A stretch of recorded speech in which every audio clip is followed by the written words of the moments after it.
Bismillahirrahmanirrahim. Assalamualaikum warahmatullahi wabarakatuh.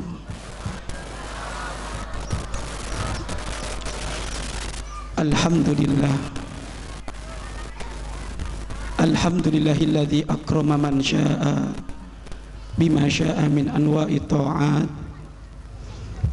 Alhamdulillahilladzi akrama man syaa bima syaa min anwa'il khairat. Alhamdulillahilladzi akrama man syaa bima syaa min anwa'il hasanat. Fa sallallahu wa sallama ala man qama bit ta'at wa ala man qama bil hasanat habibina wa syafi'ina wa qurrati a'yunina wa maulana Muhammad sallallahu alaihi wasallam wa ala alihi wa ashabihi wa tabi'ina lahum bi ihsanin ila yaumiddin. Allahumma ya rabbana ij'alna minal mutahabbina fika, ij'alna minal mutahabbina fika, ij'alna minal mutahabbina fika. Allahumma ya rabbana urzuqna at-taubata qabla al-maut wa syahadata 'inda al-maut wal jannata ba'da al-maut. Amma ba'd. Para jamaah pemirsa, pecinta-pecinta kedamaian, perindu-perindu kemuliaan, calon orang-orang yang bakal berkumpul dengan Nabi Muhammad sallallahu alaihi wasallam di surga Allah. Tidak lupa tokoh masyarakat yang hadir di tempat ini. Mudah-mudahan kehadiran beliau menjadi sebab berkah acara ini, khususnya beliau orang tua kita, guru kita Ustadz Muhammad Mursalin, yang sudah memberikan satu muqaddimah yang menggugah kita untuk istiqomah membela agama Allah, istiqomah cinta kepada Nabi Muhammad, istiqomah membaca sholawat. Mudah-mudahan apa yang disampaikan oleh beliau kepada kita menjadi sebab kita mulia di hadapan Allah Subhanahu wa ta'ala. Tidak lupa guru kita semuanya, Buya Yahya, yang mudah-mudahan beliau senantiasa diberi kesehatan oleh Allah, panjang umur dalam keadaan taat dan sehat walafiat. Tim Al-Bahjah Bekasi, khususnya segenap jajaran kepengurusan DKM Masjid Ar-Rahmah, yang kebetulan malam hari ini menjadi sebab wasilah kita bisa bersilaturahmi. Mudah-mudahan segenap keluarga besar DKM Masjid Ar-Rahmah semakin dicintai oleh Allah, dosa-dosanya diampuni oleh Allah, dan menjadi ahli surga Allah Subhanahu wa ta'ala. Para jamaah, bapak-bapak, ibu-ibu, pemirsa yang dimuliakan oleh Allah Subhanahu wa ta'ala, apa yang menjadikan dunia ini rusak? Apa yang menjadikan dunia ini hancur? Apa yang menjadikan dunia ini tidak indah? Padahal Nabi Muhammad telah menegaskan di dalam sabdanya, ad-dunya khulwun wa hadra, dunia itu manis, hijau, indah. Akan tetapi makna dunia yang manis, hijau, indah artinya tempatnya adalah tempat yang mempesona, tempatnya adalah tempat yang menawarkan keindahan. Lalu kenapa kok menjadi tempat yang tidak indah lagi? Ternyata jawabannya satu: jika penduduk dunia yang mengisi di dunia, khalifah yang di dunia sudah lagi hilang cinta di dalam hatinya, maka dunia tidak akan indah. Jadi yang menjadikan sebab persengketaan, menjadikan sebab permusuhan, karena mereka semuanya lupa kepada hati yang dianjurkan untuk saling mencintai dengan sesama. Melalui lidah Nabi Muhammad sudah berubah, yang ada kedengkian, egois, mementingkan pribadinya, maka jadilah di situ akan ada permusuhan. Padahal konsep yang diajarkan oleh Rasulullah sederhana. La yu'minu ahadukum hatta yuhibba li akhihi ma yuhibbu li nafsi. Tidak sempurna imanmu jika engkau belum mencintai saudaramu melebihi seperti cintamu kepada dirimu sendiri. Ini konsep di dalam hidup. Akan tapi di saat orang sudah lupa akan konsep di dalam hidup ini, sehingga dia tidak mengutamakan cinta kepada orang lain, tidak mengutamakan cinta dengan sesama, mementingkan kecintaan pribadinya, mementingkan kecintaan pangkatnya, mementingkan cinta duniawinya, mementingkan cinta kepada keluarganya. Disitulah akan muncul beberapa masalah. Maka solusinya bagaimana? Untuk agar supaya dunia ini indah, selalu indah, dan mukotimah dunia indah, mukotimah nanti sebelum masuk surga Allah yang sangat indah. Solusinya bagaimana orang tua kami? Anda tetap kemana-mana menaburkan cinta. Basyiru wala tunafiru. Beri kabar gembira, jangan pernah membuat orang lari. Beri kabar gembira, jangan pernah bikin orang lari. Tampakkan, kelembutkan apa yang menjadi suudzonnya musuh-musuh Allah, buktikan dengan akhlak kita yang mulia. Nabi Muhammad di saat disuudoni oleh musuh-musuh Allah, dicaci di mana-mana, dibenci ada di mana-mana, apa yang ditampakkan oleh beliau? Di saat beliau dipukulin ada di kota Taif sampai gigi geraham beliau jatuh, mungkin mukanya Nabi Muhammad pun seakan-akan muka yang memar karena banyak derayan pukulan yang memukul wajah Nabi Muhammad sallallahu alaihi wasallam. Apa jawaban Nabi Muhammad? Menunjukkan dengan akhlak yang mulia, Allahumma hdi qaumi fa innahum la ya'lamun. Ya Allah, mereka memukuli aku seperti itu karena mereka belum tahu. Ini loh jawaban bagi kita Bapak Ibu. Yang di sana lagi ribut, biar berlibut. Bukan berarti kita mengingkari adanya keributan. Kita tetap membela ulama, akan tapi ingat, di saat kita membela ulama, maka tunjukkan akhlak kita yang mulia. Tunjukkan akhlak kita yang mulia. Karena Nabi Muhammad SAW orang yang jika dizalimi urusan pribadi beliau, jika disakiti urusan keluarga beliau, jika disakiti urusan harta beliau, beliau lebih banyak ngalah. Tapi kalau negara atau syariat Islam dizalimi, Nabi Muhammad angkat bicara, bahkan Nabi Muhammad mengutuk keras kalau itu orang gak bertobat, oleh Nabi Muhammad diajak perang. Bahkan peperangan di dalam syariat Islam pun indah. Di saat memang sudah terjadi satu negosiasi, memang ternyata orang kafir sudah tidak lagi mau menghargai umat Islam, maka diajak peperangan. Peperangannya pun tidak asal-asal, harus mencari satu tempat yang lapang. Tidak boleh ada orang tua ada di situ, tidak boleh ada ibu-ibu ada di situ, tidak boleh ada anak kecil di situ. Pokoknya yang perang orang-orang yang layak. Coba, inilah keindahan di dalam Islam. Di dalam urusan peperangan masih menampakkan kelembutan, masih menampakkan keindahan. Orang yang sepuh 60 ke atas, 40 tahun ke atas jangan sampai dibunuh. Anak kecil nggak boleh dibunuh, ibu hamil nggak boleh dibunuh, ibu-ibu nggak boleh dibunuh. Yang boleh dibunuh adalah orang yang memang benar-benar nantang Islam. Kalau memang ternyata sudah tidak ada ketemu negosiasi, ternyata memang harus angkat pedang, ternyata angkat pedangnya pun dengan keindahan, gak boleh asal-asal. Makanya tolong katakan, siapa yang menyeru persatuan, kalau ternyata model peperangmu kok ternyata melukai anak-anak kecil, maka persatuanmu adalah persatuan bohong yang adalah pemecah belah umat. Kalau kayak gitu gak mungkin kalau maknakan atas nama persatuan anak kecil menjadi korban. Bahkan kemarin kami menemukan anak kecil yang dikandung oleh ibunya, belum lahir dari kandungan ibunya, karena satu bom yang diledakkan sampai kakinya anak kecil itu masuk satu besi ada situ, badal anak kecil ada di perut ibunya. Apakah ini yang dinamakan perdamaian persatuan? Ini bukan perdamaian persatuan, tapi ini ngajarin pecah belah umat. Makanya ayo orang tua kami sudah kembali kepada syariat Nabi Muhammad SAW. Makanya saya sering menghimbau yang sudah rindu menghadiri majelis maulid kayak gini, jangan pernah lepas. Jangan pernah lepas Anda. Khawatir kalau Anda lepas, takut musuh-musuh Allah sekarang pinter Bapak Ibu. Sekarang ini zaman-zaman rusak. Daging babi dibungkus daging kambing. Kalimat indah dibungkus sebagai makar, sesuatu yang menjadikan sebab orang terpecah belah. Ini sudah zamannya zaman akhir, tapi paling enak sudah kembali kepada syariatnya Nabi Muhammad SAW. Agar tahu syariatnya Nabi Muhammad bagaimana, kembali kepada para ulama, ulama yang soleh, ulama yang benar, bukan asal-asal ulama. Kenapa? Karena banyak asal-asal ulama, bahkan disebutkan oleh Nabi Muhammad di akhirat, di hari kiamat, banyak orang itu disiksa oleh Allah lidahnya dipotong-potong dari api neraka. Lidahnya dipotong-potong dari api neraka. Berkatalah Nabi Muhammad, manhum, man antum, kata Nabi Muhammad. Dalam riwayat, man haula ya Jibril, siapa mereka itu Jibril? Ya Rasulullah, fa innahum min ummat, sesungguhnya itu dari umatmu. Umatku? Iya, dia pinter ngomong ya Rasulullah, tapi jauh dari amal. Nyuruh orang sholat bangun malam, dia nggak pernah bangun malam.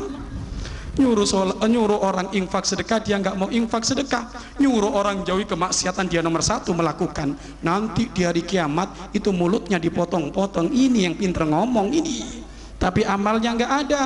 Bahkan ulama yang seperti ini, orang tua kami, lebih ditakutkan daripada Dajjal. Kenapa kok lebih ditakutkan daripada Dajjal? Iya, Dajjal itu gambarnya jelas, kepalanya, jidaknya ada tulisan kafir, matanya buta satu. Ini katanya ulama, katanya ustadz, kelakuannya kayak temennya Dajjal. Musibah ini. Nggak ada pernah kerinduan membela umat Islam. Yang ada dibela adalah orang-orang di luar agama Islam, orang munafik.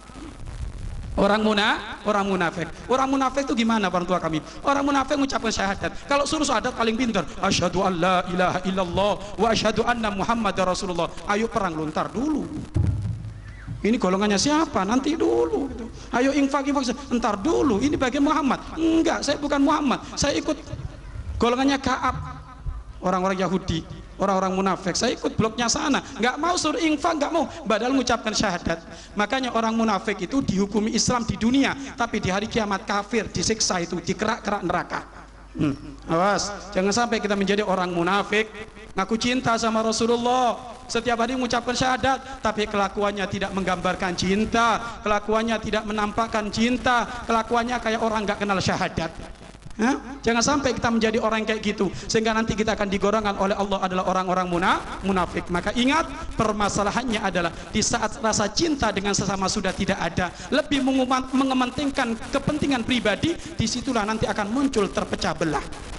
Sudah orang tua kami, jangan pernah mementingkan pribadi. Nabi Muhammad SAW rela makan, nggak makan 3 hari 3 malam untuk siapa? Umatnya.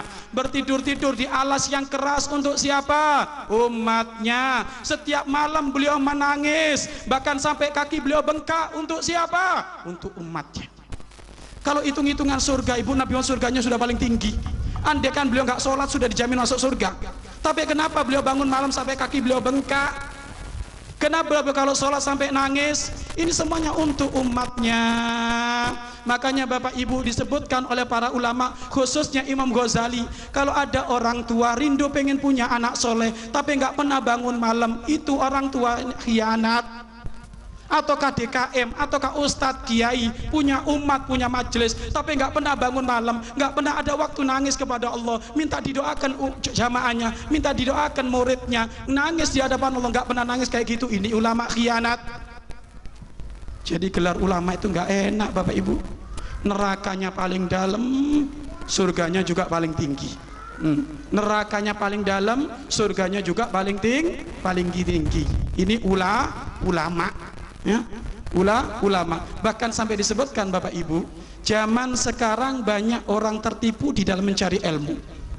Banyak orang tertipu di dalam mencari ilmu. Kok bisa tertipu Pak Ustadz? Iya, dia mencari ilmu, disuruh orang tuanya biar nanti menjadi pengganti orang tuanya di pondok. Loh, musibah. Nak ngaji loh nak ya, kamu mondok di sana. Kalau abah mati siapa yang lanjutin loh? Ini kan ngajarin cinta pangkat ini. Nyari ilmu itu karena Allah, biar selamat di dunia dan di akhirat, bukan karena ganti di pondoknya itu mah gampang itu. Tapi banyak orang tua nggak sadar ngajarin anaknya cinta pangkat. Nak tahu nggak apa itu nak? Sebulan itu libur cuma sekali nak ngaji nak. Setiap bulan keliling, setiap hari keliling terus. Loh kalau abah sakit, kamu nggak pinter, yang ganti siapa? Nah ini kan, yang ganti siapa? Jadi mencari ilmu hanya pengen ganti bapak ibunya, yang kedudukannya kiai ulama, cinta pangkat. Ini orang tua kami. Makanya hati-hati Bapak Ibu yang anaknya sudah mondok, awas nah, Kamu belajar ilmu karena ingin mencari ridho Allah. Kalau yang dicari ridho Allah Bapak Ibu, dunianya katut, akhiratnya lebih. Jangan sampai mencari pangkat gara-gara urusan ini Bapak Ibu, ya. Jangan. Makanya kembali kepada urusan cinta tadi. Cinta ini penting orang tua kami. Cinta ini penting. Makanya Bapak Ibu, Nabi Muhammad diutus untuk apa? Wa ma arsalnaka illa rahmatan lil alamin. Tidaklah kami mengutus engkau Muhammad kecuali untuk menebar kasih sayang sejagat alam raya ini. Kalau sudah ada kasih sayang Bapak Ibu, sungguh orang akan rela lapar untuk temannya, orang akan rela melarat untuk temannya, karena cinta sudah masuk. Anda tahu sahabat Ansor dan sahabat Muhajirin bagaimana akhlak mereka? Sahabat Ansor adalah sahabat yang ada di kota Madinah, sahabat Muhajirin adalah sahabat yang hijrah dari kota ke Madinah, dari kota Mekah ke Madinah. Coba bagaimana di saat sahabat Ansor sudah mengenal cinta melalui Rasulullah SAW, tidak ada sahabat Muhajirin datang kepada sahabat Ansor kecuali apa? Hei temanku, aku memang punya rumah satu, tapi untuk kamu nggak apa-apa, kamu tinggal di depan, aku di belakang. Subhanallah. Ada yang rumahnya tingkat, kau tinggal di atas, aku tinggal di bawah. Bahkan ada yang punya istri lebih dari satu, akan aku cerai istriku untuk jika kamu belum punya istri, kawinkan, nggak apa-apa. Subhanallah. Inilah orang tua kami kalau sudah kembali kepada Rasulullah SAW, hidupnya indah. Hidupnya indah. Bahkan orang tua kami Rasulullah SAW yang kemana-mana menebarkan kasih sayang yang namanya cinta. Tidak ada pejabat yang berani memanggul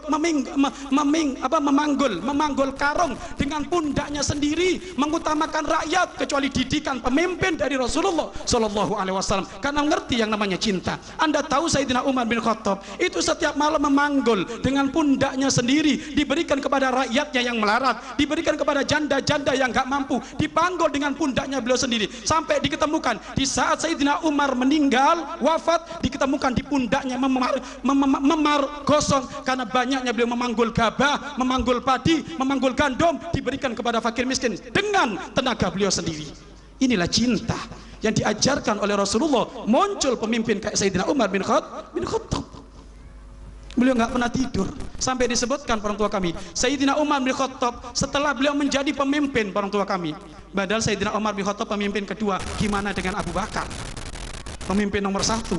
Jangan ditanya lagi Abu Bakar. Sayyidina Umar bin Khattab sampai ditemukan, semenjak aku diangkat menjadi pemimpin, aku nggak pernah tidur dengan lapang ada di kamarku, nggak pernah. Aku kalau ketiduran pasti di kursi kantorku. Jadi Sayyidina Umar kalau ketiduran tuh gini, nggak pernah tidur telentang, nggak pernah orang tua kami. Kenapa? Saking sibuknya mikir rakyat. Siang sampai sore waktuku dengan rakyat, malam hari waktuku dengan Allah Subhanahu wa Ta'ala. Inilah orang tua kami, pendidikan dari Nabi Muhammad SAW. Muncul pemimpin-pemimpin yang benar kayak gini. Makanya Bapak Ibu, ayo anak kita disekolahkan tinggi-tinggi orang tua kami, nggak apa-apa. Disekolahkan tinggi-tinggi nggak apa-apa. Jadikan anakmu berotak Jerman tapi hatinya hati Mekah, hatinya hati Madinah, rindu kepada Rasulullah SAW. Sehingga kalau jadi pemimpin mengutamakan kecintaan kepada Rasulullah, mengutamakan kecintaan kepada Allah Subhanahu wa Ta'ala. Jadi cerdas, iya, katanya orang Jerman otaknya cerdas-cerdas, gak apa-apa, layani otaknya orang Jerman itu, tapi tetap hatinya harus hati Nabi Muhammad. Kalau hatinya hati Nabi Muhammad Bapak Ibu, gak tegaan, gak tegaan orang tua kami. Rasulullah itu Bapak Ibu sampai disebutkan suatu ketika Nabi Muhammad SAW, beliau itu lagi mau berteduh setelah selesai dari peperangan, tak taunya ada salah satu musuh yang ngintil beliau. Salah satu musuh ngintil beliau di saat Nabi Muhammad ketiduran ada di bawah pohon, pedangnya disangkutkan di tangkai-tangkainya pohon, kemudian pedang itu diambil oleh musuh Allah, langsung dihunus, ditaruh di lehernya Nabi Muhammad. Dibangunin, Muhammad bangun kamu, bangun kamu. Anda tahu Bapak Ibu, pedangnya Nabi Muhammad itu Bapak Ibu, kalau ada rambut jatuh itu ke pedangnya Rasulullah terbelah, saking tajamnya pedangnya Rasulullah. Beliau dihunus itu, ditaruh di lehernya Rasulullah. Muhammad bangun kamu, ayo ente mau apa sekarang? Siapa yang menjaga kamu? Siapa yang melindungi kamu Muhammad? Nabi Muhammad gak takut, dan memang para kiai gak boleh takut, diancam kayak apapun gak boleh takut kayak Rasulullah SAW. Dijawab dengan lantang, yang melindungi aku adalah Allah. Mendengar kalimat Allah seperti itu orang tua kami, ternyata tubuhnya orang kafir itu gemetar karena maha dahsyat Allah Subhanahu wa taala. Nama Allah jika disebut oleh orang yang hatinya bersih, oleh orang yang mulutnya nggak pernah berkata kotor, akan menjadikan sebab orang gemetar mendengarnya. Maka gemetar itu pedang langsung jatuh diambil oleh Rasulullah. Ayo, siapa sekarang yang akan membela kamu? Siapa sekarang akan melindungi kamu? Dibalik oleh Rasulullah sallallahu alaihi wasallam. Coba bayangkan ibu, Nabi Muhammad tadi ditodong, itu kan taruhannya nyawa, itu orang tua kami ditodong taruhannya nyawa, tapi dibalikkan saat itu setelah mendengar kalimat Allah, maka ternyata si orang tadi berkata, yang bakal melindungiku adalah Muhammad, karena Muhammad adalah pemaaf, Muhammad adalah penyabar. Apa jawaban Nabi Muhammad? Sudah pulang kamu sana. Subhanallah, dengan mudahnya orang tua kami. Ini orang Bapak Ibu baru punya utang, telat sehari dimarah-marahin. Mana cinta kita sama Rasulullah?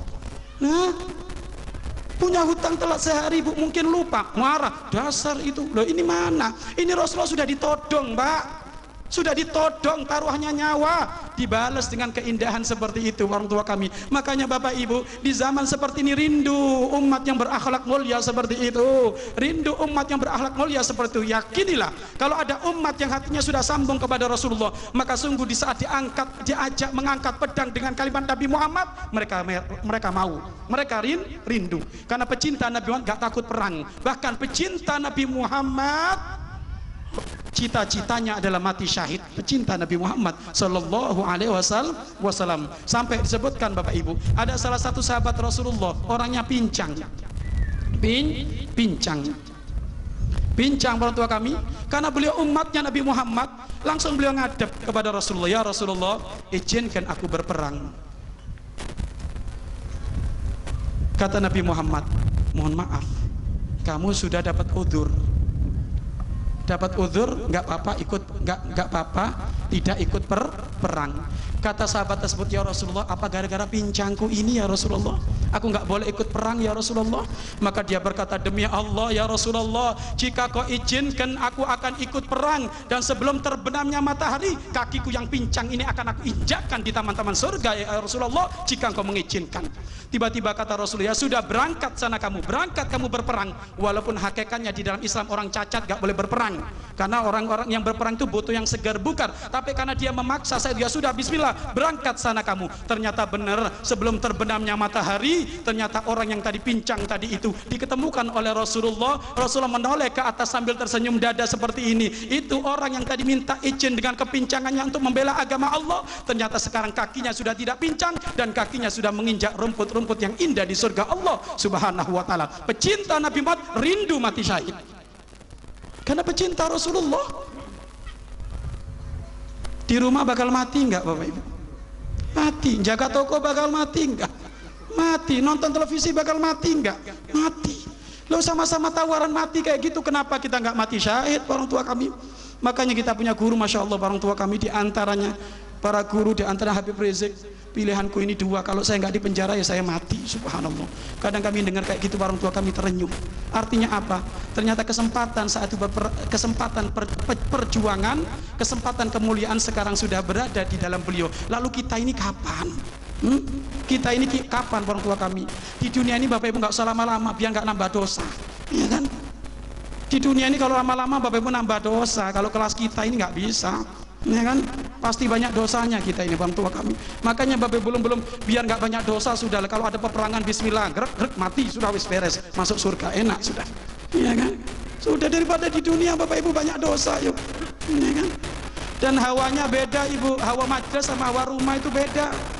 Hawa majelis yang ada kesyahduan, kerinduan, pengen semuanya jihad. Tapi kalau sudah masuk rumah Bapak Ibu, ketemu kulkas kosong, ketemu dompet kosong, itu sudah beda babnya itu. Makanya jangan pernah meninggalkan majelis. Jangan pernah meninggalkan majelis. Memang kulkasku kosong, memang dompetku kosong, lemariku kosong, tapi Allah zatnya maha merezeki, tidak pernah kosong. Beliau rezekinya banyak, beres. Ini orang tua kami. Jadi sebab musababnya adalah cinta. Maka ayo Bapak Ibu, perang tujuan utama, dalam arti jihad di jalan Allah, itu tujuan utama. Tapi ingat, sebelum kamu perang, tolong baik dululah sama tetangga. Wong sama kakaknya sampai detik ini gak akur, ngomong perang fisabilillah. Perang apa? Hah? Oh sama kakak nggak akur Bapak Ibu, berantem terus. Kenapa? Karena warisan mobil dapat dia. Loh ini kan musibah ini. Sudah jangan jauh-jauh ngomong fisabilillah, ya kan, menegakkan hukum apa? Sudah sama kakak adikmu sudah benar belum? Sama paman bibimu sudah benar belum? Sampai kapan kamu ngajak anakmu musuhan terus sama paman bibimu itu, sampai kapan? Ya kan? Ayo tobat itu dulu sudahlah. Akur dulu yang baik, baru mikir jihad fisabilillah. Memang jihad fisabilillah pahala gede orang tua kami, tapi yang lebih hebat lagi Bapak Ibu, yang lebih ngenes lagi kalau masjidnya kosong dari berjamaah, ini lebih ngenes. Kata Habib Umar, kami terenyuh dengan perkataan Habib Umar bin Hafid, gurunya Habib Jindan, gurunya Habib Urais, banyak anak santri-santri beliau yang jadi ada di Indonesia. Di saat kita melihat Palestina yang hancur seperti itu, setiap hari anak kecil disembelahin, orang mau buka ternyata buka dikirim dengan bom, mati dengan keluarga. Kita harus ngenes di saat melihat mereka, harus terenyuh, harus nangis. Bahkan disebutkan kalau kita nggak sedih, kalau kita nggak sedih dengan kesedihan yang dirasa oleh ahli iman atau orang muslim yang lainnya, maka katakan hatimu adalah hati munafik. Awas Bapak Ibu, kalau ada tetangganya terhimpit masalah, lah kok Bapak Ibu nggak sedih, padahal tetangga kita ahli iman, lah kok senengan nggak sedih, apalagi keplok tangan, syukur kamu ya, rasain kamu, nggak ada iman itu, nggak ada iman, orang munafik itu. Makanya kata Habib Umar, kalau kita nggak sedih, nggak ngenes melihat mereka yang setiap hari dibunuh kayak gitu, berarti kita nggak ada iman. Tapi kita harus lebih sedih, lebih ngenes kalau ternyata masjid nggak rame dengan berjamaah. Ini harus lebih ngenes orang tua kami. Sholat subuh 2 orang, sholat subuh 3 orang, yang hadir majelis abrek-abrek kayak gini kan musibah ini. Padahal Bapak Ibu, Allah sangat mudah memberikan kemenangan kepada Palestina. Barokah doanya orang yang tulus sholat subuh di masjid ini, sangat mudah bagi Allah. Subuh, sholat subuh khusyuk karena Allah, tiba-tiba di dalam kunutnya nyempatkan, ya Allah, saudara-saudariku di Palestina, ya Allah kasih kemenangan, ya Allah, ikhlas, tulus karena Allah, nyampe itu doa kepada Allah, Palestina dikasih kemenangan. Loh ini penting, jangan dilupakan orang tua kami. Jangan dilupakan. Bahkan kata Habib Umar bin Hafid, kalau engkau ingin tahu siapa kekasih Allah di zaman akhir, Bapak Ibu, kalau ingin Anda tahu siapa waliullah, kekasih Allah di zaman akhir, tandanya gampang. Siapa yang rajin sholat berjamaah ke masjid, itulah kekasih Allah di zaman akhir. Sholat berjamaah ke masjid, jaga toko, ditutup dulu sholat. Setelah selesai sholat buka toko lagi, waktunya sholat nutup lagi. Subhanallah, ini loh waliullah. Walaupun dia nggak bisa terbang Bapak Ibu, walaupun dia nggak bisa berjalan di atas air, tapi istiqomah. Al istiqomah khairum min alfi karomah. Yang namanya istiqomah dalam kebaikan, yang namanya istiqomah menjauhi kemaksiatan, istiqomah terus menerus, mudawamah, hadir majelis malam Ahad pertama, kemana-mana majelis taklim keliling rutin terus, istiqomah itu lebih hebat daripada 1000 karomah. Lebih hebat daripada 1000 karomah. Yang namanya sesuatu yang aneh itu Bapak Ibu, kadang oleh Allah pun diberikan kepada musuh-musuh Allah. Ada di India itu namanya Syekh Ali Baba. Dia itu bisa terbang orang tua kami, bisa terbang. Ini fitnah, memang fitnah. Bisa terbang. Dia itu kalau megang pasir itu, kalau nggak jadi gandum, nggak jadi emas. Padahal penyembah berhala. Makanya nggak perlu kagum dengan orang-orang kayak gitu. Anda itu kagum apa? Ya Allah, belum azan orang ini sudah di masjid, ketemu lagi, belum sholat subuh sudah di masjid, besok ketemu lagi. Loh ini yang hebat itu daripada tadi yang bisa terbang itu. Ini orang tua kami. Ternyata apa Bapak Ibu, Syekh Ali Baba tadi itu, ada seorang 3 habaib kunjung kepada Rasulullah di Madinah. 1 habaib dikasih tongkat, 1 habaib dikasih kitab, satunya dikasih apa gitu. Yang dikasih tongkat suruh pergi ke India untuk ngeladenin si Ali Baba ini. Habaib untuk ngeladenin si Ali Baba ini. Saya Ali Baba, bukan Ali Baba, saya Ali Baba. Saya Baba. Akhirnya apa? Saya Baba itu di saat nyampe kan dia terbang, dilempar itu tongkat, ternyata sama tongkat yang diberi oleh Rasulullah di atas dipukulin, jatuh, akhirnya pengikutnya bubar semuanya. Sudahlah, nggak usah yang aneh-aneh kayak gitu Bapak Ibu. Ibu ini loh Masya Allah, yang dari BCL datang, yang dari sana datang, keliling terus setiap malam Ahad pertama, ini lebih mulia daripada itu semuanya orang tua kami. Ya, jujur Bapak Ibu, kalau andaikan jenengan mati malam ini Bapak Ibu, enak sudah di surga Allah. Di surga Allah. Siap mati malam ini? Siap enggak? Siap. Ngapain? Siap insya Allah. Baik, kembali lagi. Jadi itu semuanya muaranya karena tidak ada cinta, tidak ada kepedulian. Ya, tidak ada kepedulian. Makanya orang tua kami ahli iman, perasaannya itu jalan, dzuknya itu jalan, hatinya itu lembut, riqqah, hatinya itu lembut, ya? Hatinya lembut, sehingga ada permasalahan apapun yang terjadi dia peka. Oh kan gitu. Jangankan urusan tetangga kanan kiri, jangankan urusan keluarga, siapapun yang tidak dikenal, andaikan dia memang saat itu minta tolong akan diberi pertolongan. Kenapa? Karena memang dzuk perasaannya itu adalah jalan. Lu majelis rutinan seperti ini orang tua kami untuk menghidupkan perasaan kita, untuk saling mencintai dengan sesama. Nabi Muhammad gak pernah dendam dengan siapapun. Nabi Muhammad gak pernah dendam dengan siapapun, apakah kepada Abu Jahal yang setiap hari membunuh, yang setiap hari nyuruh orang untuk membunuh Nabi Muhammad. Bahkan disebutkan tatkala Abu Jahal sudah dipenggal dipenggal oleh Abdullah ibnu Mas'ud, kepalanya itu dibawa kepada Rasulullah. Ya Rasulullah, nih kepalanya Abu Jahal, ini yang kurang ajar sama kamu ya Rasulullah. Apa Rasulullah saat itu? Melihat kepalanya Abu Jahal, melihat ke atas, melihat kepalanya sampai 3 kali. Tiba-tiba Rasulullah matanya mengeluarkan air mata, nangis Nabi Muhammad. Abdullah ibnu Mas'ud kagum, ya Rasulullah, mayubkika, apa yang menyebabkan kamu nangis? Wong ini orang yang kurang ajar sama kamu, setiap hari ngejek kamu, setiap hari nyuruh orang untuk membunuh kamu. Kenapa sudah mati, artinya nggak ada musuh lagi, lah kok kamu nangis? Apa jawaban Rasulullah? Hei Abdullah ibnu Mas'ud, kamu tahu nggak, Abu Jahal itu setiap hari ketemu aku, dengar omonganku, ngelihat kelakuanku. Jangan-jangan omonganku kurang bagus, jangan-jangan kelakuanku kurang bagus, kok nggak bisa ngelulukan hatinya. Duh, subhanallah orang tua kami, renungan yang sangat dalam dari pecinta renungan yang sangat dalam dari ahli dakwah yang sesungguhnya. Kalau ada orang mati dalam keadaan kafir, nangis. Inilah pecinta dakwah sesungguhnya, itu seperti itu. Makanya Bapak Ibu, kalau ada Islam mengajarkan bom sana sini, bom sana ini, itu bukan dikatakan Islam, bukan. Bahkan Syekh Mutawalli Sya'rawi suatu ketika ditanya oleh muridnya, Syekh, saya itu paling gatel tanganku saya kalau ketemu orang mabuk.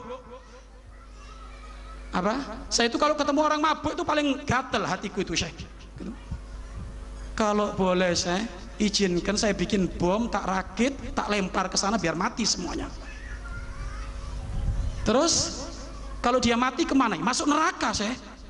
Katanya ini. Saya jawabnya simpel. Kalau gitu ente sama setan kakak adik berarti ya. Ya kan? Ente sama setan kakak adik. Setan diciptakan oleh Allah suruh ngapain? Memperbanyak orang masuk neraka. Lo ente terus gimana? Diam akhirnya. Makanya Bapak Ibu, guru itu penting, ya kan? Kadang kelakuan kita, kadang menurut kita kelakuan baik, belum tentu menurut guru kita baik. Ini kan baik enggak? Sampah masyarakat biar hilang, sumpah gitu, ya kan? BCL di sana mabuk terus gara-gara ini contoh, ini mohon maaf, gara-gara ini dihabisin aja sudahlah. Wong cuma 1-2 orang masukin sak itu, cemplungin ke laut, beres kan gitu orang tua kami. Kalau mati kemana itu? Ke neraka. Berarti ente sama setan apa bedanya? Terus gimana? Doakan. Apakah pernah kamu dakwah ke sana, masuk ke tempat perjudian mereka, ke tempat mabuk sana? Belum pernah. Lu kamu belum pernah kok nyaci maki mereka. Mungkin mereka nggak benar karena nggak pernah ada yang ngajak. Makanya kalau ada yang bisa nyembadani orang tua kami, pengajian golongannya preman-preman yang tatunya banyak, lu hebat ini orang tua kami. Ayo siapa yuk? Siapa? Ya kan?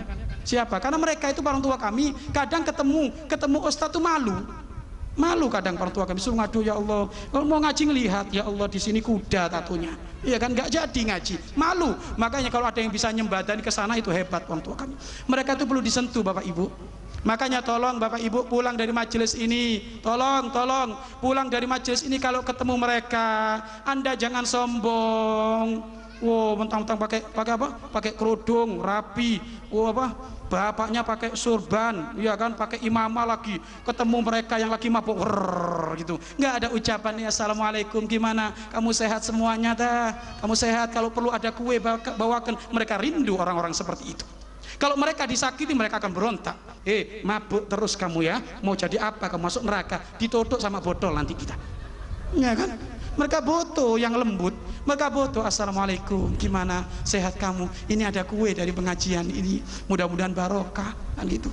Masya Allah, Ustadz ini ya bukan tetangga kita, bukan saudara kita, setiap ngaji pasti ngasih kue. Akhirnya apa? Jangan mabuk di sinilah, ke belakang.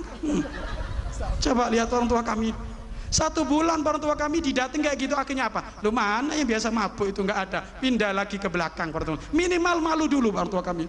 Saya itu orang tua kami dulu itu sering ikut Buya Yahya keliling kan, pengajian keliling kemana-mana itu ngikut. Kadang pulang jam 1, kadang pulang setengah 2, kadang pulang jam 12. Beliau itu milih pulangnya lewat kuburan Cina. Saya itu awal mulanya nggak ngeh, kenapa Buya kok lewat kuburan Cina itu loh, ada apa kan itu. Ya kan hitung-hitung bahwa jam 1 malam ngapain lewat kuburan Cina, wong jalan yang satunya ada aja. Ternyata Bapak Ibu setelah berkali-kali baru ngeh saya itu. Ternyata Bapak Ibu di gapura kuburan Cina itu, iya kan, banyak anak perempuan laki-laki di situ pada mabuk. 3 bulan orang tua kami, guru kami lewat situ terus, akhirnya nggak ada lagi yang mabuk. Nggak ada lagi yang mabuk. Makanya Bapak Ibu, walaupun nggak tegur sapa, lewat tok saja itu orang tua kami, ternyata itu juga menjadikan sebab nilai beda kepada mereka itu. Selama ini kan ditakuti kuburan Cina, jangan lewat sana, tambah seneng mereka mabuk itu. Ya kan, coba lewatin, apalagi sambil mengucapkan salam. Makanya Bapak Ibu pulang dari tempat ini noleh kanan kiri bukan dengan mata kesombongan. Ada orang kalau pulang majelis, nah baru majelis ini Masjid Ar-Rahmah ini, ente kasihan nonton bola, ini musibah ini. Dari mana ini? Nggak boleh kayak gitu. Malah dengan santun, dengan lembut. Atau barangkali di sana dekat terminal sana, atau dekat stasiun sana, barangkali ada perempuan pakai baju kekurangan kain. Kamu yang bajunya sudah genep, kamu bapak yang sudah punya istri, nggak sampai terjumus urusan zina, jangan pernah kamu mencaci maki mereka. Jangan pernah. Kalau perlu apa? Mungkin barangkali ibu sesaat kalau sudah tahu di terminal itu pasti banyak orang yang pakai baju kurang kain. Pernahkah Anda punya keinginan, baik kalau majelis kesannya saya akan bawa bajuku 1, tak kasihkan hadiah sama-sama? Gak pernah kita kepikiran gitu. Yang ada apa? Enak caci maki saja. Coba Bapak Ibu, mereka nggak pakai kerudung karena nggak ada yang ngasih kerudung orang tua kami. Iya kan? Mereka nggak pakai baju kayak gitu, Bapak, memang nggak ada Bapak Ibu. Selama ini ajaran kepada mereka itu bajunya kurang kain terus. Coba Anda setiap ngaji dikasih 1, setiap ngaji dikasih 1. Seminim-minimnya kalau sudah melihat baju muslimah banyak, mau nggak mau dipakai. Kenapa? Karena dia mungkin akan diundang kondangan. Ingat, ya sudahlah, alhamdulillah Bu Haji itu Bu Haji itu memberi aku setiap malam lah, hitung-hitung dipakai. Awal mula orang tua kami. Sehingga apa, ya Allah, pakai muslimah kok enak, rapi, nggak malu. Orang pakai baju kurang kain itu hakikatnya malu. Mau duduk aja bingung, tapi nggak tobat-tobat, ya kan? Mau duduk aja bingung Bapak Ibu, iya kan? Duduk bingung tapi nggak tobat-tobat. Kenapa nggak tobat-tobat Bapak Ibu? Karena hatinya itu oleh setan sudah dibalik. Yang pakai tutup rapat kayak gini, ini bikin males, sumuk, iya kan? Sumuk itu apa? Panas, iya kan? Loh, kalau belak-belakan kayak gitu itu enak katanya orang tua kami. Lah ini kan setan membalikkan cara pandang mereka. Tapi ingat orang tua kami nggak boleh menghinakan mereka. Maka kembali Bapak Ibu kepada urusan cinta. Pulang dari tempat ini saling mencintai dengan siapapun. Bahkan orang tua kami, kita punya guru Habib Ali Al-Jufri, beliau berkata dengan lantang, aku cinta Yahudi, aku cinta Nasrani, aku cinta orang yang suka membid'ain, aku cinta orang-orang Syiah.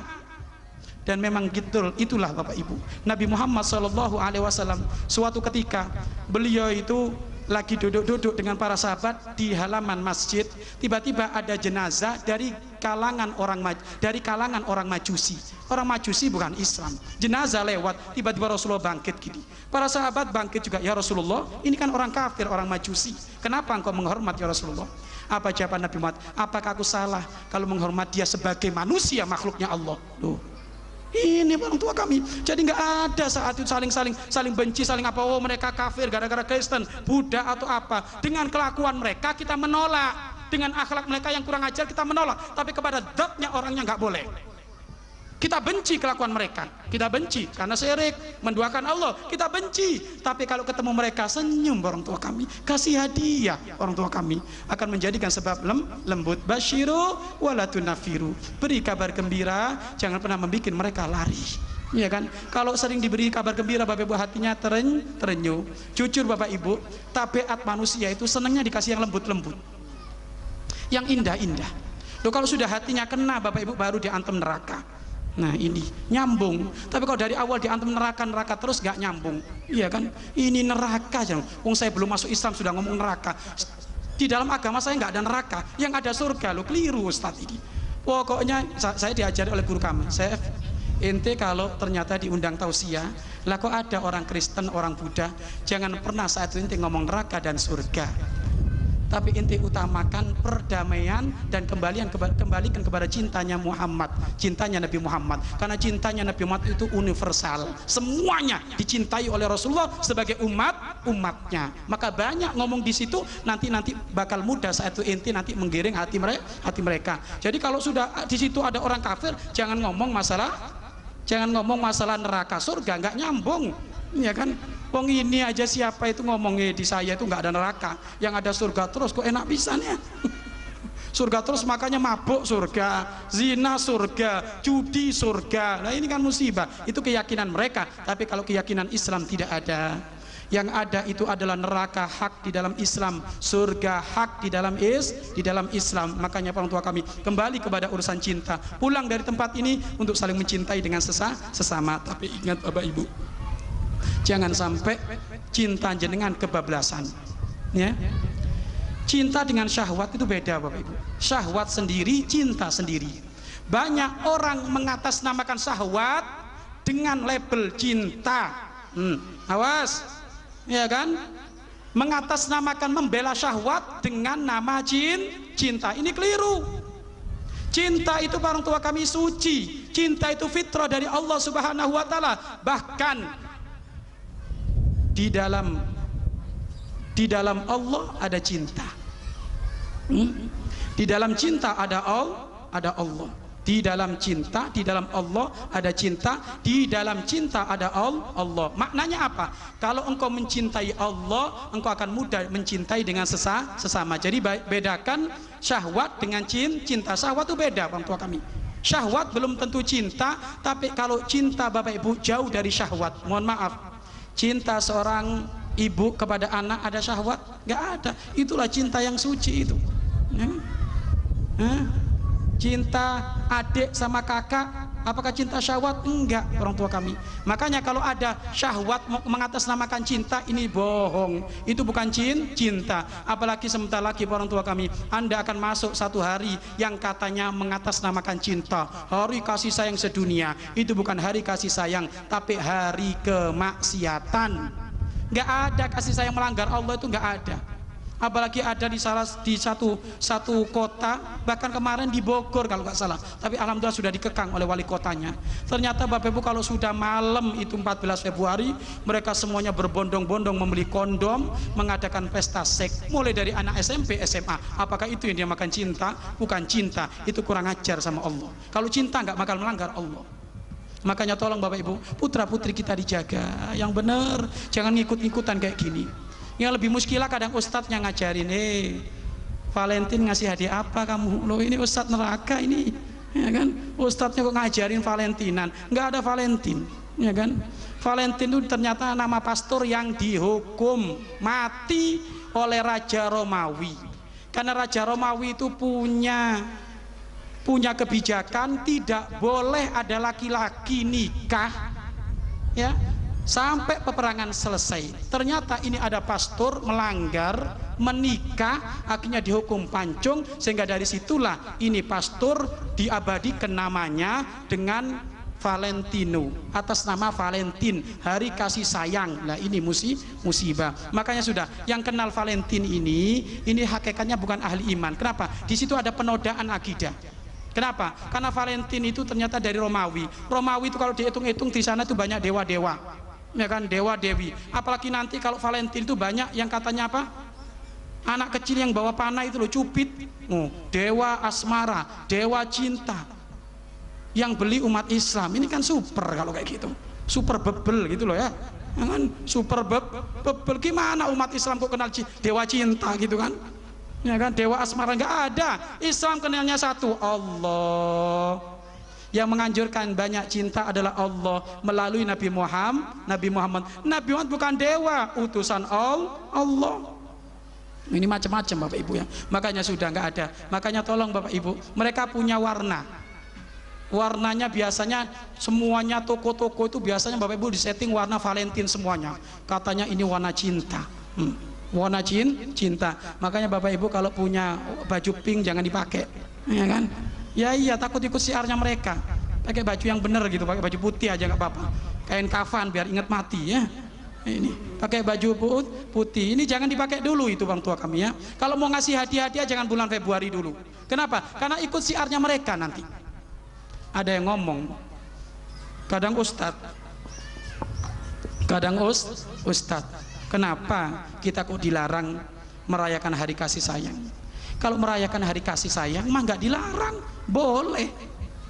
Tapi apa yang dinamakan kasih sayang, dan hari apa yang dikatakan hari kasih sayang? Kalau tanggal 14 Februari itu bukan hari kasih sayang, itu hari kematian pastor. Berarti kalau gitu Bapak Ibu kalau ngikut Valentine berarti ngikut ngekholi pastor. Loh, ini kan musibah. Nggak ada kayak gitu orang tua kami. Sudah itu keluar dari syariat Islam, itu keluar dari ajaran Nabi Muhammad Shallallahu Alaihi Wasallam. Sudah nggak ikut-ikut. Itu bukan cinta, tapi itu syahwat. Bahkan ada orang tua kami nanti ada mengadakan satu pesta, semuanya bujangan semuanya, iya kan? Mereka meletuskan balon. Di balon itu nanti muncul nama perempuan, dia gandengan semalam dengan itu. Apakah ini dinamakan cinta? Kurang ajar ini orang tua kami. Cinta nggak seperti itu Bapak Ibu. Cinta itu suci, dan cinta itu ridho Allah Subhanahu wa Ta'ala. Cinta itu mana Ibu? Ibu sama suami itu cinta. Ya Pak, bapak sama istri cinta, bapak sama anak cinta. Lah ini cinta itu kayak gitu, nggak ada pelanggaran kepada Allah. Tapi kalau cinta melanggar kepada Allah, ini bukan cinta, tapi ini kedurhakaan. Makanya tolong pemuda-pemudi yang hadir tempat ini, awas, jangan ikut-ikutan acara itu. Tolak keras-keras. Ya, dan tolong ini yang muda-muda, yang mudi-mudi ini, yang banat, ya, yang banat, awas. Kamu kalau nggak ikut Valentine, dijamin kamu bakal mendapatkan kemuliaan, cepat nikah kamu. Tapi kalau ikut Valentinan nggak laku kamu tuh, ya, dijamin nggak laku. Kenapa? Yang ikut Valentinan yang rombengan ini, yang rongsok, ya kan? Yang rongsok, bener nggak? Nah, Ibu, yang ikut Valentinan yang rongsok bukan? Akhlaknya yang rongsok loh. Buktinya acara itu tidak dianjurkan oleh Allah, acara itu tidak dianjurkan oleh Nabi Muhammad Shallallahu Alaihi Wasallam. Sudah, nggak usah ikut-ikut Valentinan. Sudah, Valentine bukan hari kasih sayang kita. Hari kasih sayang kita kapan? 12 Rabiul Awal, hari kelahiran Nabi Muhammad Shallallahu Alaihi Wasallam. Tolong Bapak Ibu, anaknya dijaga. Malam 14, tanggal 14-nya dijaga. Dipengit bener, nggak boleh keluar. Anda belanja apapun sudah, buat mayoran di rumah nggak apa-apa, yang penting anak nggak keluar. Kalau perlu beli kambing, nah awas, tanggal 14 Februari nggak boleh kemana-mana. Apa? Mayoran di rumah, masak kambing, lebih dapat pahala daripada Umi. Sekarang pinter-pinteran, anaknya pinter juga. Umi apa lama nggak jenguk nenek, katanya pengen jenguk nenek. Bukan jenguk nenek, jenguk kekasihnya di alun-alun itu. Ini kan musibah itu. Sudah nggak ada ya, nggak ada Valentinan Bapak Ibu ya. Itu bukan budaya Islam. Di dalam Islam ada cinta orang tua kami, ada cinta Bapak Ibu, mengajarkan kecintaan, tapi cinta yang diridhoi oleh Allah Subhanahu wa Ta'ala. Bahkan orang tua kami disebutkan oleh Imam Syafi'i, kalau ada orang mati karena menahan cinta, nggak mau disampaikan dengan cara yang haram, ngenes lah kok mati syahid. Loh, mati syahid. Ada seorang laki-laki seneng sama perempuan, dia mikir, saya masih ngaji, nanti aja dulu. Karena cinta itu nggak bisa dibohongi Bu. Cinta itu kalau nggak ketemu sedih, Kalau ketemu bahagia. Dan cinta itu unik, menjadikan orang semakin semangat. Datangnya disiplin, pulangnya paling telat. Barangkali dia lewat. Itu benar, itu ada orang tua kami. Tapi tolong jangan sampai itu dikotori dengan hawa nafsu. Jadikan semuanya sambung kepada Allah. Makanya kamu, wahai pemuda-pemudi, kalau hatimu ada cinta dengan perempuan, itu normal, wajar. Normal. Kalau tiba-tiba melihat perempuan cantik, akhlaknya solehah, atau laki-laki ganteng, akhlaknya soleh, lah kok tiba-tiba seneng, itu wajar Pak, normal. Tapi yang tidak wajar itu kalau sudah ditampakkan dengan cara nggak bener, ini nggak normal. Yang cinta, yang senang sama orang, tinggal doa kepada Allah, ya Allah, kenapa saya kalau ketemu dia ya Allah hatiku kok berdebar-debar, tolong jadikan nanti itu calon istriku ya Allah. Minta sama Allah, dibuka pintu halal. Kalau enggak, orang tua kami sudah deketin ustadznya, jamaahnya siapa itu, ya, jamaahnya siapa dideketin. Oh barangkali jamaahnya Ustadz Muhammad Mursalin, minta sama beliau, nggak boleh nyerobot. Kalau nyerobot kurang ajar, iya kan? Ajib. Saya tuh marah Bapak Ibu, saya tuh paling marah kalau santri saya dititipin salam, saya paling marah. Itu kalau ketemu orangnya tak tempeleng itu orang. Santri saya nggak murahan kayak gitu, ente enak titip salam. Bahkan ada tukang, namanya tukang Bapak Ibu, tukang kan nggak belajar sekolah, iya kan? Dia lahir langsung taktok sama palu, jadi nggak belajar, ya kan? Mohon maaf ini Pak tukang, nggak ada tukang banyak yang soleh, banyak yang soleha, banyak orang tua. Ada tukang awal-awal masih muda, kerja di Pondok Putri. Setiap santri putri lewat suitan, nah gitu. Satu kali nyampe kepada kami, ente ingatkan, nggak mau langsung tak dudukin. Pak, mohon maaf, di sini pesantren ada akhlak. Lebih-lebih akhlak laki-laki dengan perempuan. Apakah benar Bapak setiap hari kalau ada banat, ada santri saya setiap hari lah kok suwitan, apa itu ya, suwitan goda, bener nggak? Habis santrinya Ustadz cantik-cantik, loh ini tambah nginjek ini. Baik Pak, jenengan sekarang terakhir kerja dulu, gimana Pak Ustadz? Jenengan kurang ajar, saya jaga anak saya, ternyata jenengan yang kurang ajar. Sini nggak boleh ada kayak gitu, nggak boleh tegur sapa dengan santri saya, nggak boleh titip salam dengan santri saya, apalagi goda-goda kayak gitu. Bapak terakhir ada di sini, akhirnya nangis sampai sekarang alhamdulillah tobat orang tua. Kalau tobat ya kita terima lagi. Loh kita tuh harus punya cemburu kayak gitu Bapak Ibu. Loh sekarang Bapak Ibu, ini anaknya Pak, anaknya malam minggu boleh dibawa enggak? Oh enggak nak, enggak apa-apa. Lo bapak geblek ini, ya kan? Bapak sakit ini. Sudah gitu uminya ngomong, Umi, nak jangan lupa malam minggu kan kamu keluar nonton bioskop kan? Iya, jangan lupa mie goreng dari nerakanya ya. Loh ini kan musibah ini, nggak ada kayak gitu. Ibu, bapak harus paling marah kalau ada anak laki-laki berani ngajak anak kita. Nah, ente berani datang ke rumahku, ya tapi saya cinta sama anak bapak. Baik, cinta itu boleh nak, tapi ingat kalau kamu keluar dengan cara tidak halal, abah umi marah. Kamu kalau memang berani datang ke sini, tolong bawa orang tuamu datang ke sini, iya kan? Dan juga bapak ibu, kalau anak jenengan diminta orang jangan menyusahin, iya kan? Nabi Muhammad pernah mendoakan, Allahumma syquk man syaqqa ala ummati, ya Allah persusah orang yang mempersusah urusan umatku, khususnya dalam urusan nikah ini. Banyak orang tua itu kalau anaknya diminta orang nanya, ente kerja apa? Ente sudah punya apa loh? Ini didoakan oleh Rasulullah bakal susah hidupnya itu. Jangan ibu, kalau dia datang ke rumah jenengan, kalau jenengan nggak cocok, nggak usah diomongin kayak gitu. Baik, insya Allah kita istikharah dulu, minta petunjuk sama gurunya, seperti apa dengan kalimat seperti itu, ya kan? Dengan kalimat seperti itu. Namanya minta, ya kadang diterima, kadang ditolak. Ahli iman jika ditolak nggak bakal sakit, karena masih banyak. Dunia tak selebar daun kelor. Kalau tetangga satu nggak kena, belakangnya saja biar kapok itu, ya kan gitu. Langsung belakangnya lah nanti kena. Dengan cara halal mulia. Kalau dengan cara halal mulia orang tua kami mendapatkan ridho Allah, maka mending dengan cara yang halal. Makanya sekali lagi Bapak Ibu, tolong anak jenengan bukan semata-mata anak tok, tapi dia laki-laki dan perempuan yang kadang syahwatnya bangkit. Makanya tolong kalau ada anaknya ngomong, Umi kayaknya saya kawin aja Umi, loh jangan ditolak, jangan ditolak orang tua kami. Belum lulus kuliahnya Pak Ustadz, nggak apa-apa Bapak Ibu. Emangnya kawin memutus kuliah tah? Enggak. Bahkan kalau dengan kawin Bapak Ibu semuanya mudah. Iyakunu fuqara yughnihumullah. Jika kamu melarat, barokah nikah kaya raya kamu. Ayo. Mau nikah besok? Mau nikah besok ya? Bismillah nikah ya. Kalau memang bisa ditunda, nundanya yang hebat. Ada satu cerita ini sering dibawa oleh guru kami. Ada orang tua pengen jodohin anak, tapi zaman sekarang anak dijodohin Bapak Ibu ngelonjak. Duh, kayak zaman Siti Nurbaya saja pakai dijodoh-jodohin kan gitu. Tapi orang ini pintar, orang tua kami. Diajak umroh. Nah, kamu sudah gede, semakin cantik, dan Abah sudah mulai tua. Sebelum Abah dipanggil oleh Allah, kan anaknya tersentuh. Abah kok ngomong kayak gitu sih? Nggak boleh ngomong kayak gitu ya. Nggak, nah namanya Abah masih sudah tua nak, kan bisa jadi sewaktu-waktu umur ini diambil oleh Allah. Tapi sebelum Abah diambil oleh Allah, Abah pengen ngumrohkan kamu nak. Kita pengen umroh sekeluarga. Seneng kan tersentuh dia, karena dimulai urusan mati, berangkat umroh. Laki-laki yang mau dicalonkan suruh berangkat umroh juga.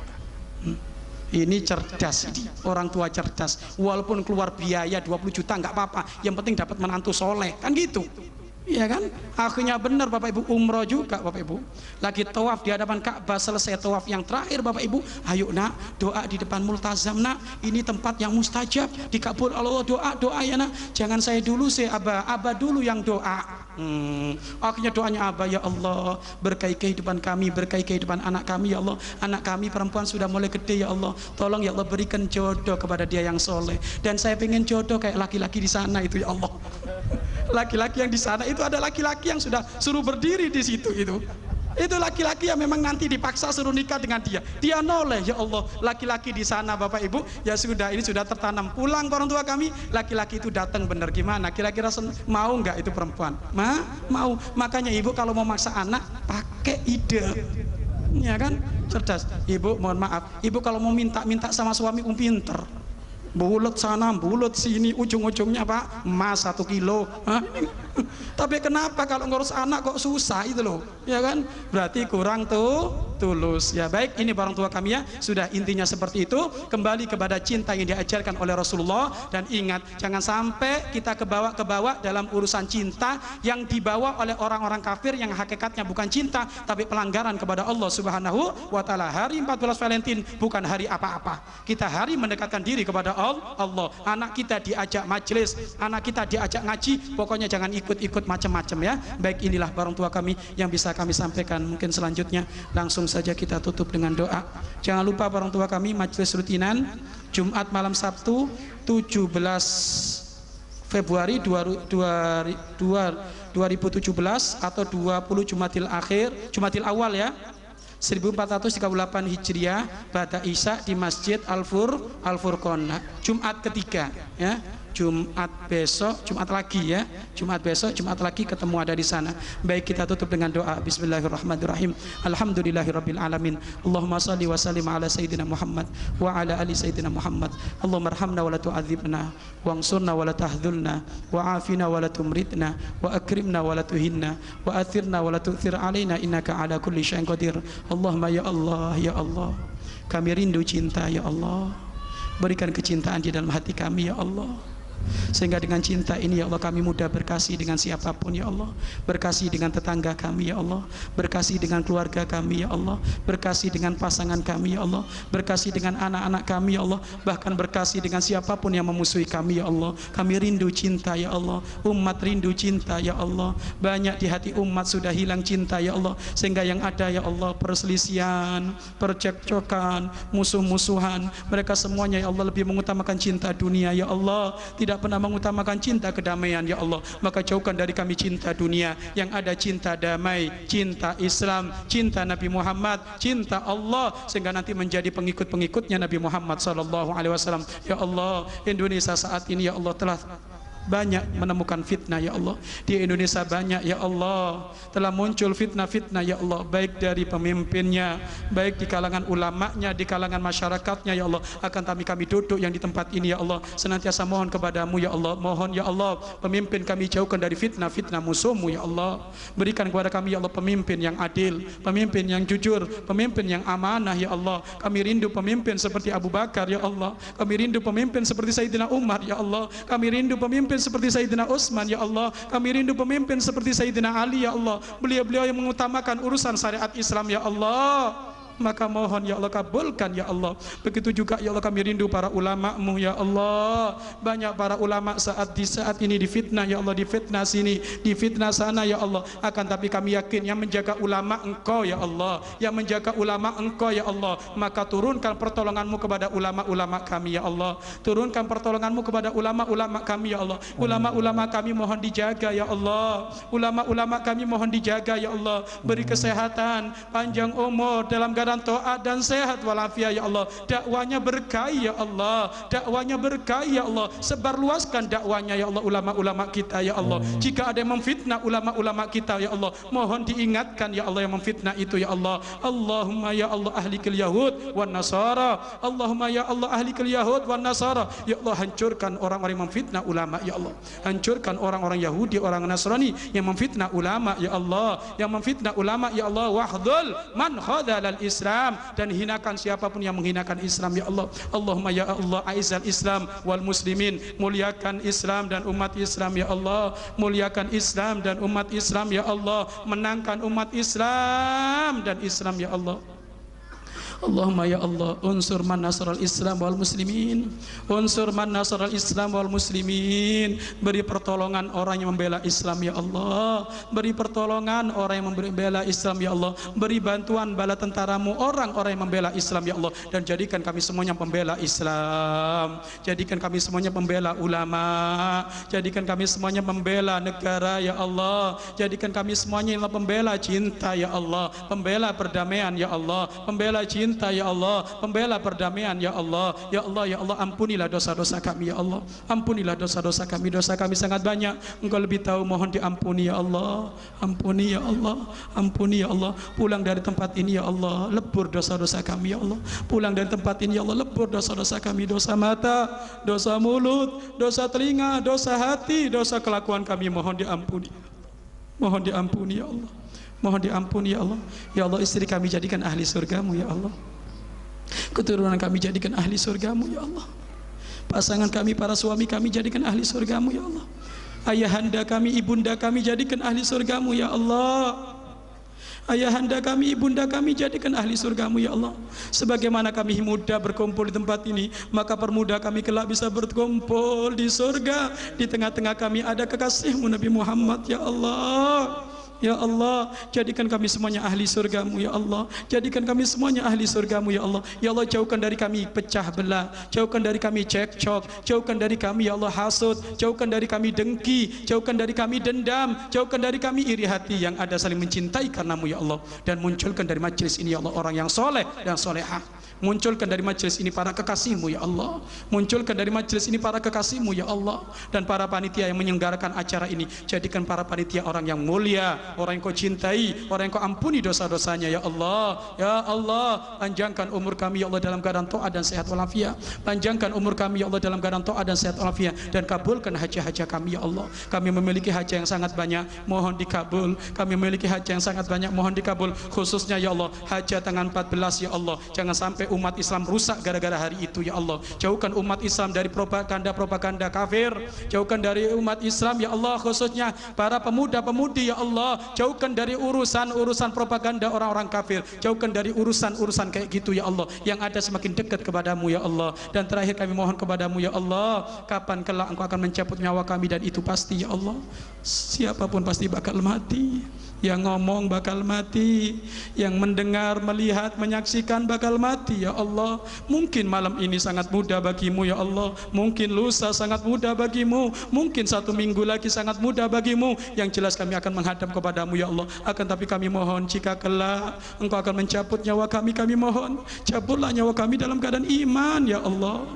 Cabutlah nyawa kami dalam keadaan husnul khatimah. Cabutlah nyawa kami ya Allah dalam keadaan iman. Husnul khatimah, husnul khatimah, husnul khatimah. Senantiasa hati dan lidah kami ya Allah mampu mengucapkan kalimat agung dan mulia, la ilaha illallah Muhammadur Rasulullah, la ilaha illallah Muhammadur Rasulullah, la ilaha illallah Muhammadur Rasulullah. Rabbana atina fid dunya hasanah wa fil akhirati hasanah wa qina adzabannar. Wa sallallahu ala sayyidina Muhammadin wa ala alihi washabihi wasallam walhamdulillahi rabbil alamin. Al-Fatihah.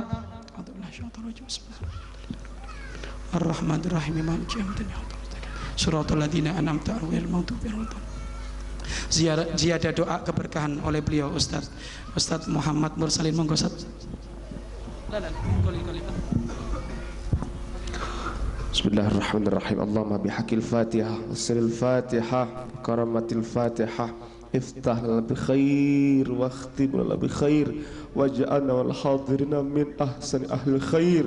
Da'wahum fiha subhanakallahumma wa tahiyyatuhum fiha salam wa akhiru da'wahum alhamdulillahi rabbil alamin.